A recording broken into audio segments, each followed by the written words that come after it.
presentation. We will pause during the transitions between our two presentations to invite questions or respond to those in the chat. And if you do have a question, please use the Zoom hand raise function to ask questions during that time, or you can also type them in the chat.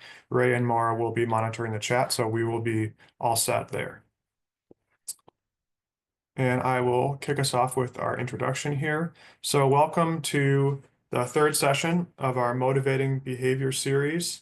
This has been a really, really great series. Those of you who have attended previously, thank you so much. And this will be our third and final session. We did call this Lunch and Learn, but this session is at 11 today, so I guess it's 11sies. But if you want to have your lunch now, that's fine too. We won't be offended. And today's presentations are going to be two presentations.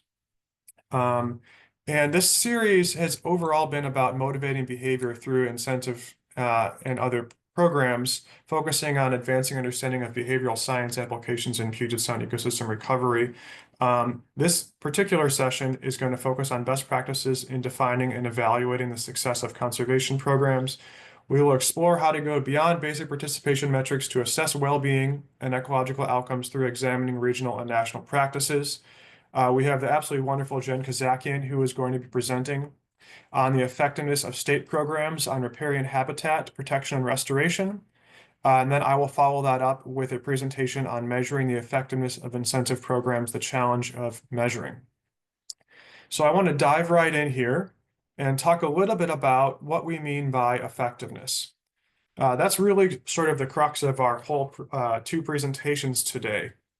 And I think that this is something that can mean a lot of things. And over the course of our hour today, we will discuss some of the complexities of what that means.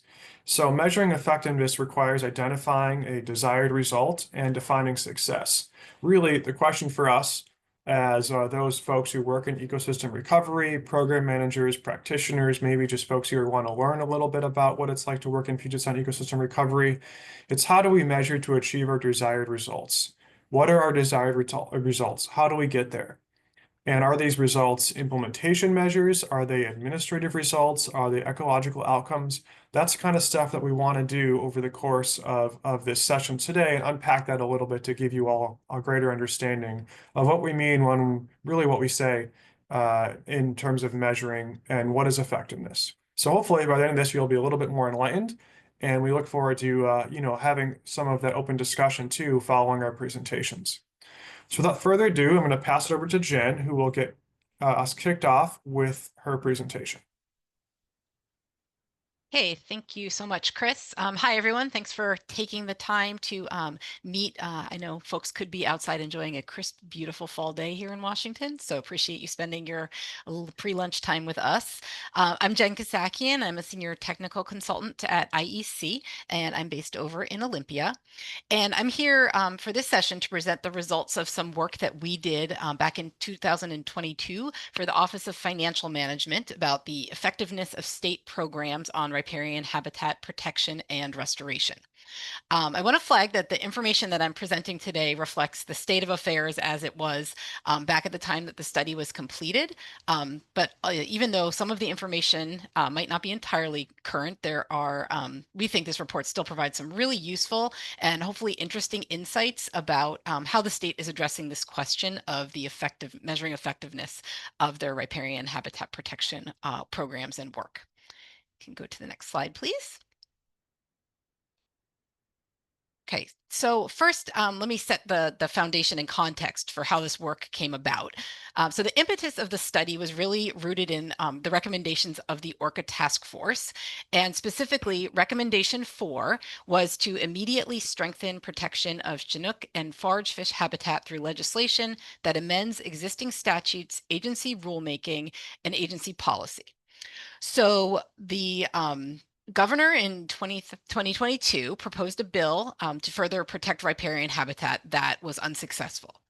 And so as a next step to try to get at this recommendation, the legislature provided funding for a number of studies, including an evaluation of riparian incentives and regulatory programs. So what I'm presenting to you here today is the result of that work. Next slide.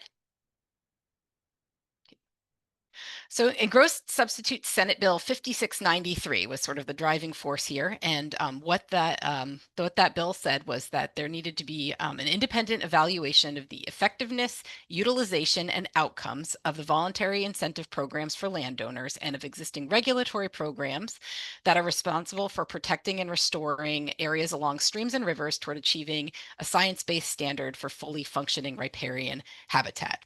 So in response to this budget proviso, what our report does is evaluate the effectiveness, utilization, and outcomes of voluntary incentive and regulatory programs. The focus is on specifically on state-led programs, and particularly on those that are contributing to the conservation of riparian habitat specifically. But the lessons learned in the course of this research are really broadly applicable to any kind of program that's looking to improve ecological conditions by influencing changes in behavior.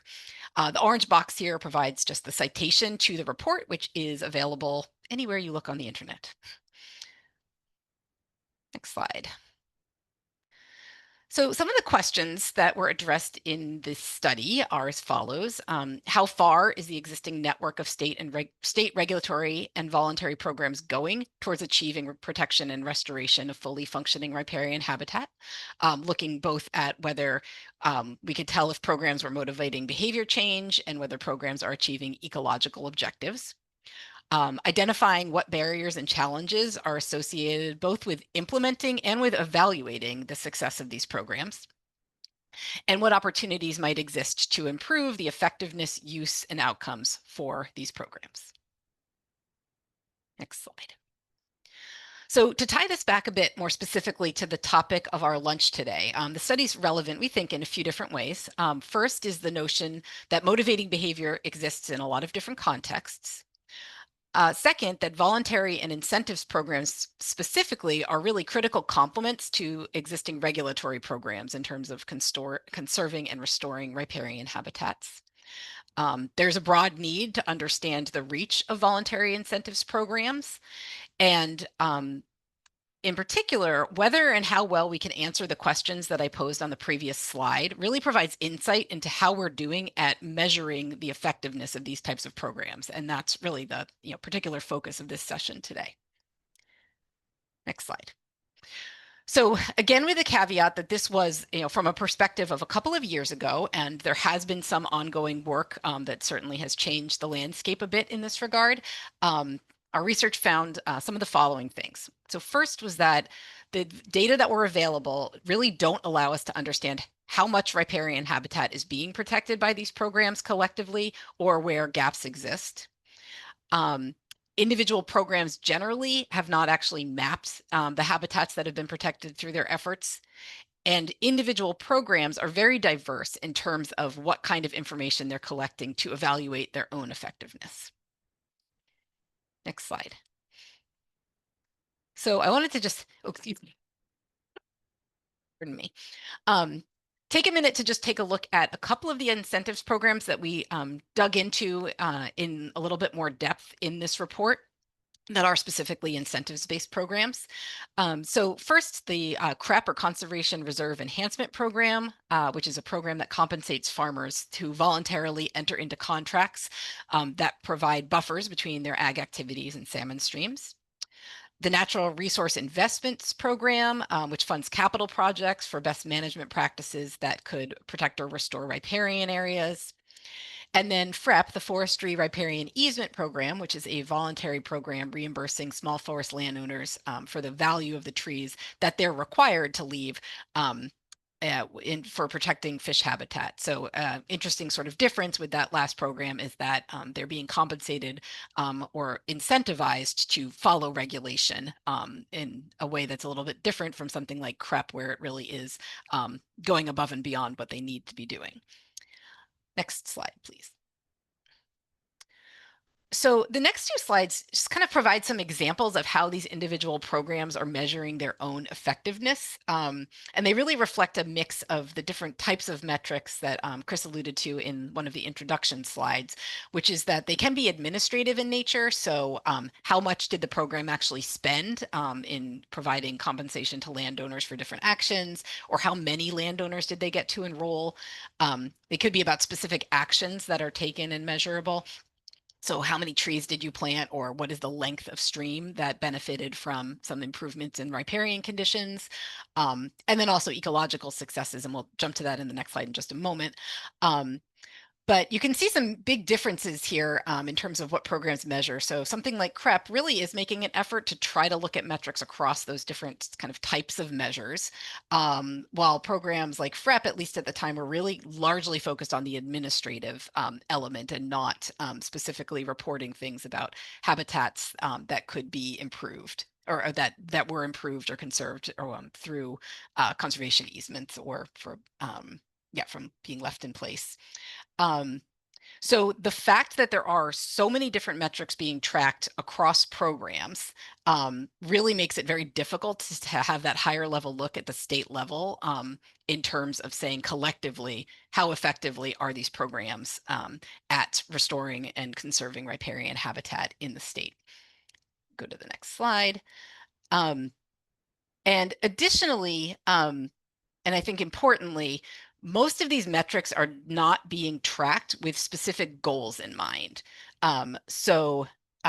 They might say how many landowners we were able to bring into the program, and not necessarily understanding or reporting how many landowners are eligible for a program, or how many acres of riparian habitat are being protected, without putting that into the context of how many could be being protected through the whatever program you're talking about.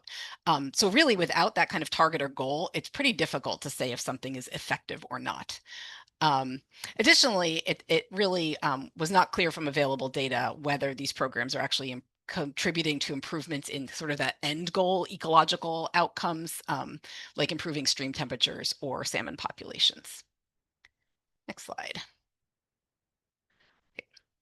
All right, so what were some of the challenges to measuring program effectiveness that we found?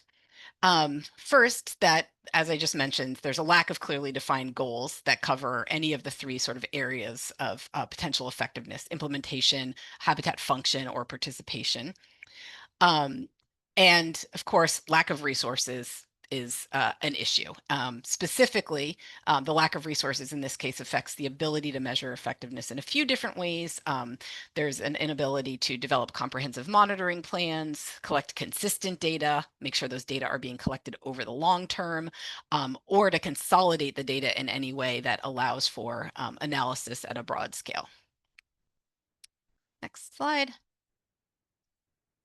So these last two slides focus on recommendations that came out of this report. So I certainly welcome anyone to take a look at the report. There are a number of recommendations that are in there, most of which are on slightly different topics. The report was broader than some of the things that we're focused on today. But the one that I think speaks the most to the topic of measuring effectiveness was number one, which was a recommendation to identify, collect, report a set of cross-program metrics describing riparian habitat protection and restoration achievements. And below those, there are sort of a number of different like sub-recommendations, or kind of more specific action items that we felt could be useful. Some of them are really geared towards the state level to address the question about how effectively the entire network of programs are working to get at those end goals of riparian habitat improvement. And others are really things that need to be done by individual programs. And so the recommendations that I'll kind of go through here reflect a mix of those two things. But first, at the kind of state level, defining some quantitative metrics that are common across programs is something that we thought would be important, and especially those that speak to the efficacy of efforts in terms of habitat quality. So not just that you did something, but that it actually worked. Plants are surviving. Native habitat our native plants are thriving. including a measure of riparian areas that are actually covered by or eligible for the programs. So that's speaking to what I mentioned previously about kind of the denominator of your success equation, if you will. Tracking metrics over time to not just say what did people do, but did it work is really a long range goal of having riparian habitat function. Make sure that we've got goals identified and that they speak both to the quantity and quality of habitat, and not only focusing on those longer term endpoints of improving salmon populations or water quality, and target program funding and training to make sure that there is consistent data collection across programs. And just move to the last slide. So these sub-recommendations are speaking more to the state level about how the state could be sort of managing and consolidating information to get at that collective effectiveness question.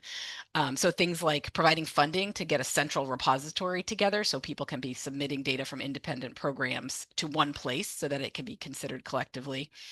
Looking for opportunities to digitize spatial footprints of areas that have been protected and restored, and using GIS analysis to provide information about riparian area treatment and protection. So again, there was a real lack of actual kind of geospatial information about where actions had been taken.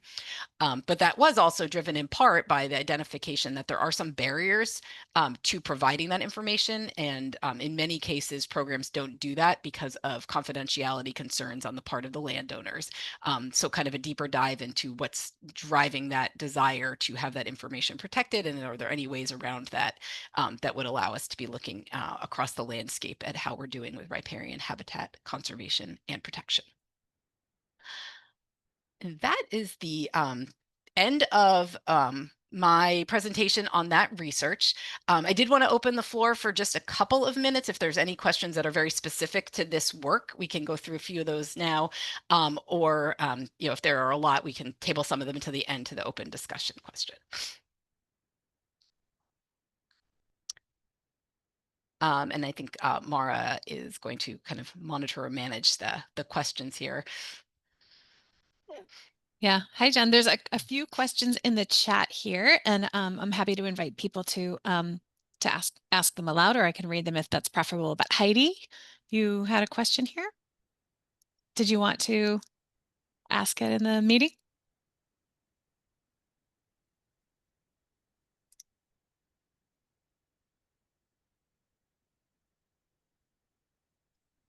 If not, if that's not possible, I'm happy to ask that. Heidi is asking about whether or not you are evaluating short, mid, and long-term outcomes, including qualitative ones.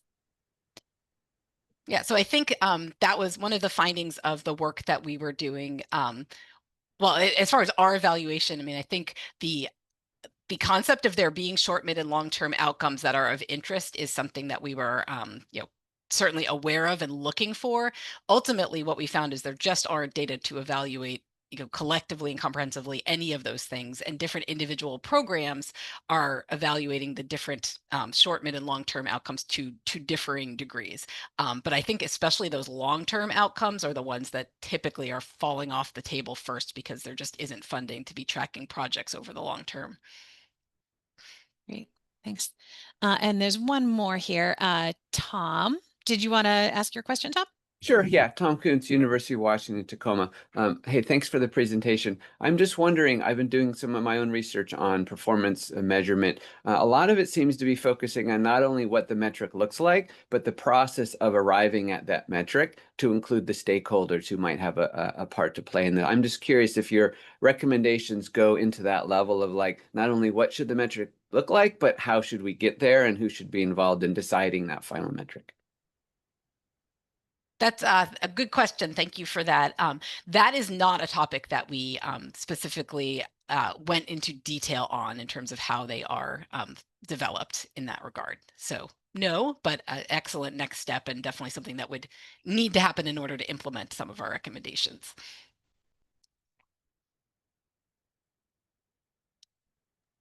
Looks like we have a hand too with Cameron. Yeah, hey, thanks. Cameron here from the city of Olympia. I'm curious how you're potentially handling qualitative data.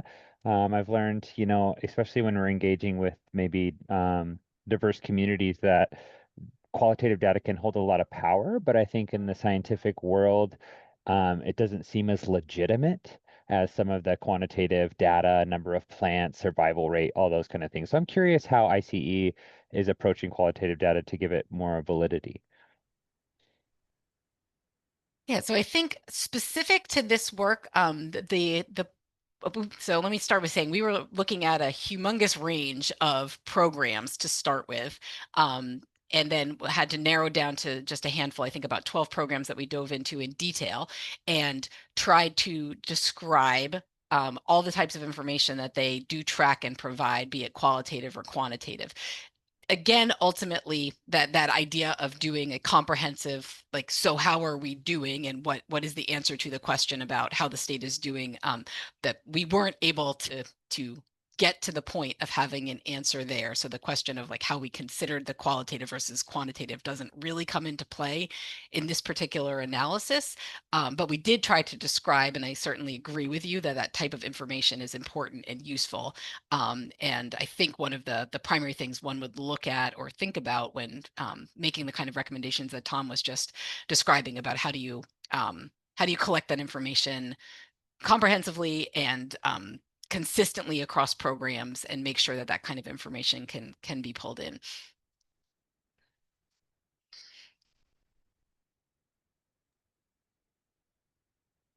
Hey, well, happy to talk more, yeah, after we hear Chris's presentation, but thank you for the thoughtful questions.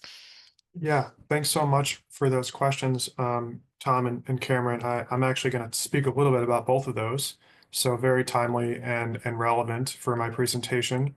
So hi, everyone. My name is Wally Wright. I'm a research scientist at the Puget Institute at UW-Tacoma. I'm going to build off of Jen's presentation a little bit and talk a little bit some of my own work with the challenge of measuring. And I'll give a little bit of a primer of how I got into this kind of stuff and where I'm going with this. And then we will also hopefully have a little bit of time at the end to tackle some more of these questions and open this up for a little bit of discussion. And of course, you can always reach out to us for some more pointed questions, and I'd be happy to follow up with anyone after the presentation. So try to make this as painless as possible for you all during your lunch hour. And so this work on my behalf started when with a new riparian program that we are standing up, and it is called the Puget Sound Riparian Systems Lead Program. It's in its baby steps right now, but we're getting it off the ground. And the EPA awarded ecology funds to develop a grant program and facilitate subawards of these funds toward improving riparian systems in Puget Sound. This award from Ecology includes some of our partners like the Washington State Conservation Commission, Bonneville Environmental Foundation, and PSI. The goal of the program is to catalyze sustainable, effective, reach-scale riparian restoration and permanent protection in Puget Sound. So it's a brand new program. Ecology is using funding from EPA to develop and facilitate the grant program. There's lots of different funded projects and still more to come. My role in particular is developing a reporting framework.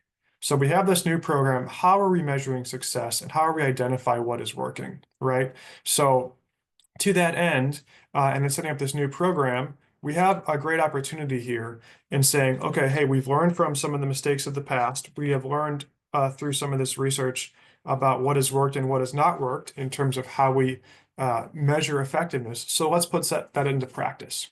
So this is still a work in progress on my end, but I'm showing you guys a little bit of a sneak peek, and I'm happy to talk a little bit more about where I'm going with this. So right now I'm in a research phase, just a little bit of a situation analysis and lit review on this. I've conducted interviews with some folks that work in this space as well as done lit review and analysis from a variety of riparian-focused incentive and voluntary programs. So this is not all the way across the board. This is very focused only on riparian efforts, but it does have some relevance for anyone who's looking into a variety of incentive-based conservation and recovery programs.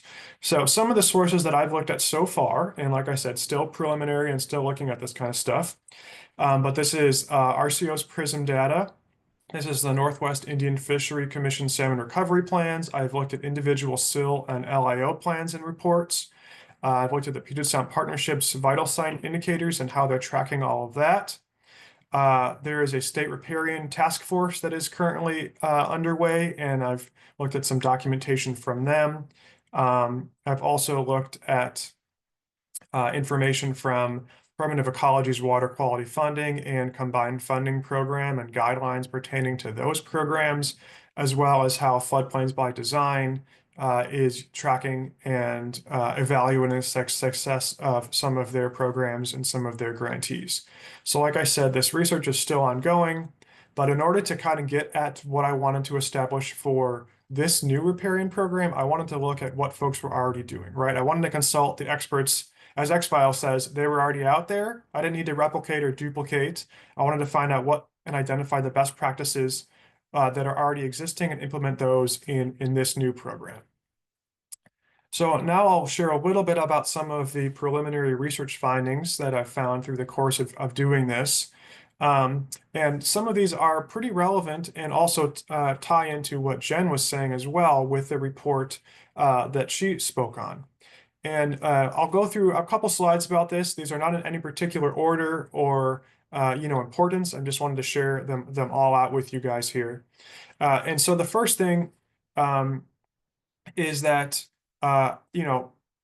in order for me to get a good idea of what we should be asking in terms of measurements and metrics, I put together a list of about 150 different metrics and measures that are currently in use across Puget Sound. And I will tell you that they may be trying to measure the same thing, but a lot of them are using different terminology and word choices, right? So term definition is not the same across programs and projects. A great example of this is that one program could ask about, in terms of riparian habitat at least, how many acres did you all restore with the funding we gave you? Another question is, how many acres did you revegetate? Another one is, how many acres of invasives did you remove? So are all those the same? Are they all different? What characterizes something when it's restored, right? Does that mean that invasives removal had to happen first, had to be revegetated, and then we got back to some state of baseline that we tracked first to then know that it reverted back to that state of restoration? So that's a really challenging thing, and that's something that we want to talk about here. And as Jen actually described, in one of her slides, she said that individual programs are diverse in terms of the information being collected. And I would just add on to that it's not just diverse, it's that they're sometimes talking past each other. And so if that makes it difficult to get a good handle on what projects have accomplished on the ground, especially across multiple watersheds. And I'll talk a little bit more about how I think we can rectify some of that in the future. And in particular, I want to talk about how data doesn't always talk to each other, right? And it's hard, therefore, to get a regional picture. If we're talking across each other, we're using different terminology, different jargon, we can't sync up everything, right? If we're talking about different places that have different baselines, we can't sync up. So that's an important kind of first step. It's a crucial first step to get to when we want to talk about measuring effectiveness. And Jen did talk a little bit about that also in her presentation about the importance of a central data repository. And I'd be happy to discuss that a little bit more if that's something that folks are interested in. And lastly, just for this slide, during the course of this research, I looked at a lot of programs that are what I'm calling multi-phase projects, right? And a multi-phase project can go from something where an organization working in a particular watershed has done something from reach scale planning, right? Then they're moving on to establishing willing landowners that they could sign up for their incentive program. Then those willing landowners agree to have some invasive removal done on their property. Then those willing landowners agree to have revegetation done. And then in order to figure out, hey, did we achieve our restoration goals, we have to do maintenance and monitoring, right? Not all of those happen during the same funding phase, right? Those are multiple phased fundings. So what's counting when, what's counting where, and in some cases, are we double counting, right? In some cases, those organizations and those grantees and those funding sources have multiple different sources that are asking them for different requirements. They're reporting different data to different entities. And on top of that, it's administratively burdened and it's difficult to separate out what activities have occurred and exactly which funding source.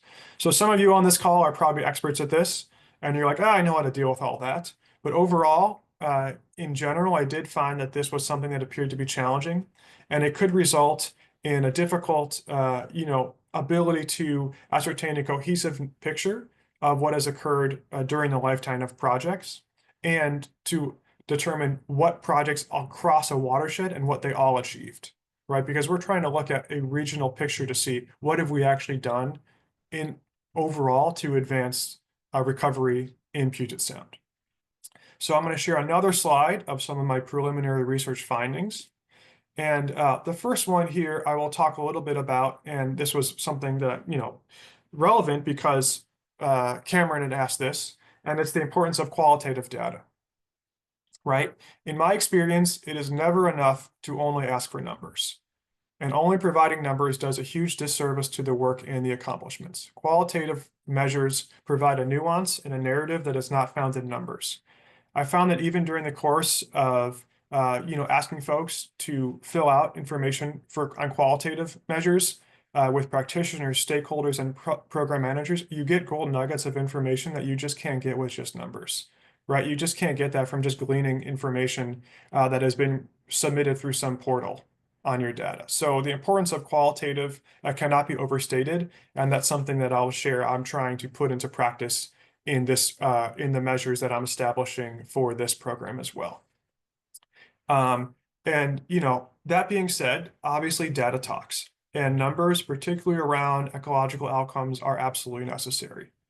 However, as Jen also mentioned, this requires funding to get at what those ecological outcomes were achieved. And that's long-term monitoring and maintenance. And that is something that, as I talked about, started with the previous slide, that's a different phase of a project, right? You got to the point where you removed the knotweed, you got to a point where you planted some new trees, you're trying to figure out whether your tree inside shade canopy has increased or not. That's 10 years down the road, right? You need a different funding source. You need someone to come on and do monitoring and maintenance on all those kinds of things. And so those outcomes may not be realized until after your discrete funding source is over in some cases. So that's something we need to change the narrative about and talk about long-term, resilient, sustainable funding for organizations that can continue to do monitoring and maintenance 10 years down the road from the initial implementation, boots on the ground, earth moving kind of projects that we're talking about here. So that's a very important thing to think about. And I think we need to just be able to talk about short-term metrics, long-term metrics, qualitative, quantitative, and put them all together and able to be able to really tell the story of what's been happening with these projects. The second thing I wanted on this slide that I wanted to speak about was that organizations across the region that are doing this kind of work, they're all on their own unique journey, right? For some organizations, doing that whole multi-phase project and executing on that, that's like a walk in the park. For other organizations, just getting to the point of dialogue is a big deal.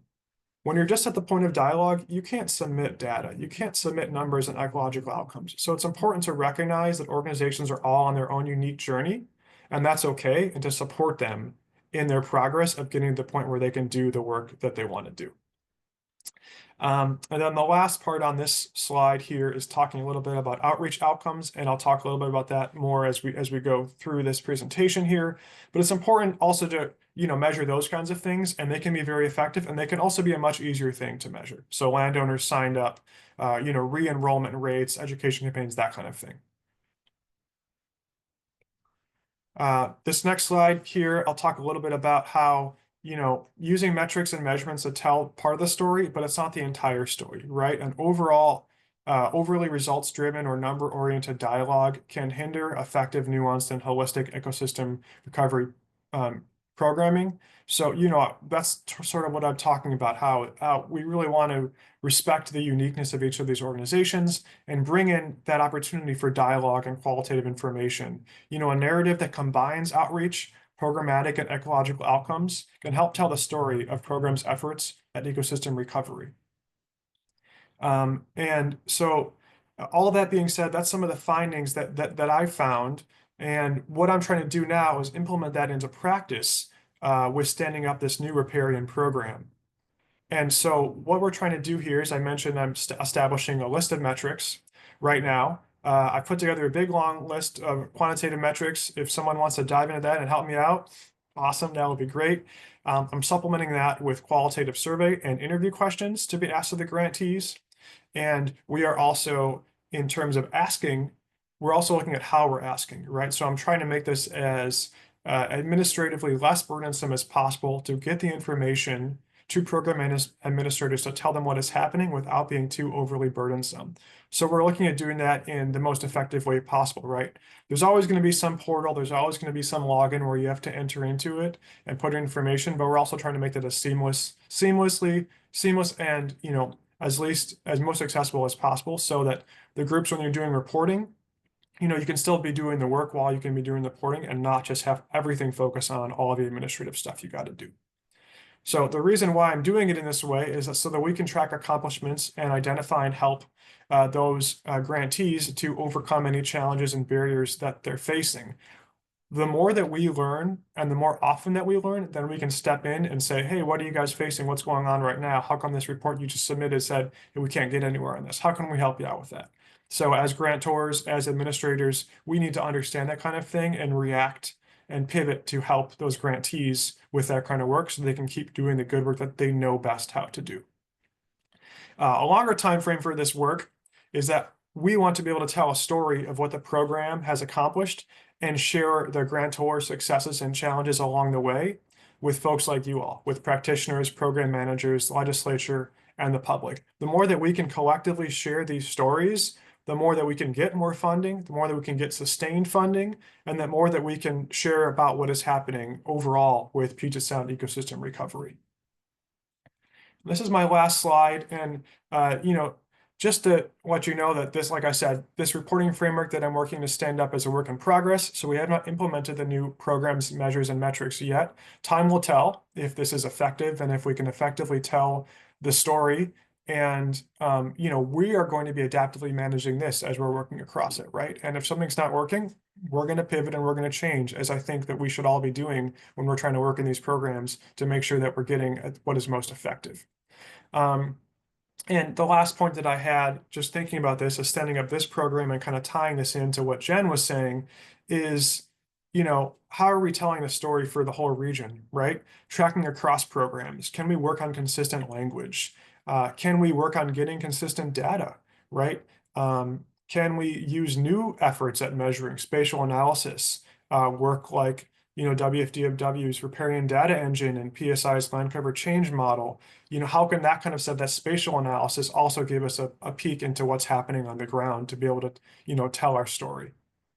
And so that also kind of goes with, you know, sharing data, a central data repository, and like I mentioned, you know, using and incorporating new spatial analysis. So that's sort of all the thoughts that I have on that. I'd be happy to answer any questions. We also have a couple of discussion questions that we have teed up for you all in case we get some crickets, radio silence in response to this.